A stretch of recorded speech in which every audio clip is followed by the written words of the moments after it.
Comment créer un Memoji à l'aide du iPad? Donc, premièrement, on va aller dans Notes parce qu'on a besoin d'un endroit où on peut écrire et Notes nous permet de le faire facilement. Donc, on peut ouvrir une nouvelle note. Moi, je suis déjà dans une nouvelle note, mais sinon, c'est le petit carré avec le crayon. Ensuite, on clique n'importe où là, dans la page blanche pour activer notre clavier et on va aller choisir le clavier Emoji. Donc, en cliquant ici, oups, attendez, je ne suis pas sur le bon. En cliquant ici, on voit les emojis qui apparaissent. Si vous étiez là, vous ne les verrez pas, donc on doit se tasser à gauche complètement pour voir nos Memojis apparaître. Ça se peut qu'il n'y en ait pas de créé, donc vous allez voir un espèce de petit bonhomme différent des emojis, un peu plus gros, là, mais c'est vraiment la section de gauche qui va être là. Pour en créer un nouveau, on va aller cliquer sur les trois petits points.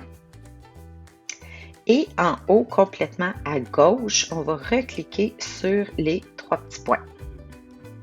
Et là, on va faire Nouveau emoji. Donc, pour créer son emoji, l'élève va vraiment passer là, par toutes les stades de création là, de son emoji. Donc, on pourrait lui fournir un petit miroir pour qu'il puisse se regarder. On pourrait là, faire vraiment ce qu'on veut là, à partir de là. Donc, je choisis la couleur de la peau. Après ça, si j'ai des taches de rousseur, je peux en mettre.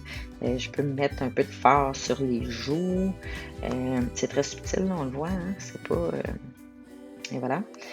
Si j'ai un grain de beauté particulier, je peux le mettre. Ensuite de ça, je vais aller faire ma coupe de cheveux. Donc, vous voyez le principe là, de créer son emoji. Donc, les sourcils, disons que j'ai mes roues. Je peux choisir la taille de mes sourcils, les yeux, la forme de mes yeux, la couleur de mes yeux. Ensuite, je vais aller la forme de la tête. Ici, c'est l'âge. Donc, disons que je suis plus vieille. La forme du visage. Je vais aller chercher le nez, donc la grosseur du nez. S'il y a des perçages, tiens, j'ai un perçage, on va dire. La bouche, la forme des lèvres, les dents. C'est bon, perçage buccaux, perçage de la langue, tout y est, hein, on voit que tout est là. Les oreilles, ensuite, si j'ai des boucles d'oreilles, la couleur de la boucle d'oreille.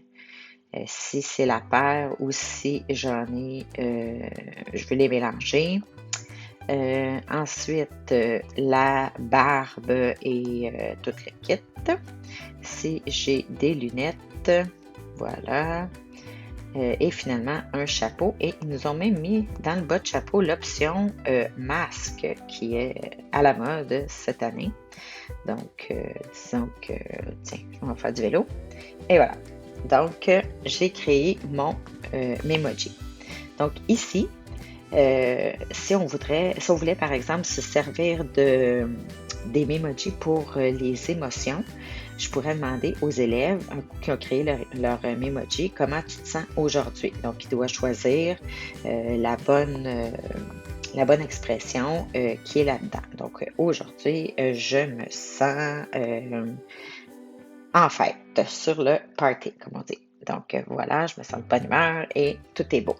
Donc, on pourrait utiliser ça comme ça. On pourrait aussi l'utiliser, on crée un emoji en tant qu'enseignant, donc comme je viens de faire là, et on demande aux élèves de nous écrire un texte descriptif. Donc, il doit observer le Memoji, je pourrais le projeter sur le tableau blanc, et les élèves pourraient nous écrire un texte descriptif sur ce Memoji-là.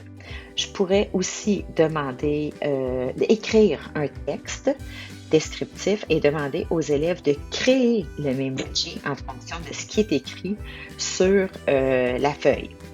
Donc, on pourrait avoir une activité de lecture avec ça.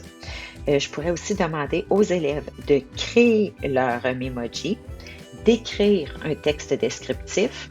Ensuite de ça, on mélange tous les textes descriptifs, on mélange les Memoji et on pourrait en piger un et le lire devant la classe et on doit identifier le bon Memoji là, parmi tous ceux qui sont là. Donc, c'est différentes petites applications pédagogiques qu'on peut faire avec les Memoji.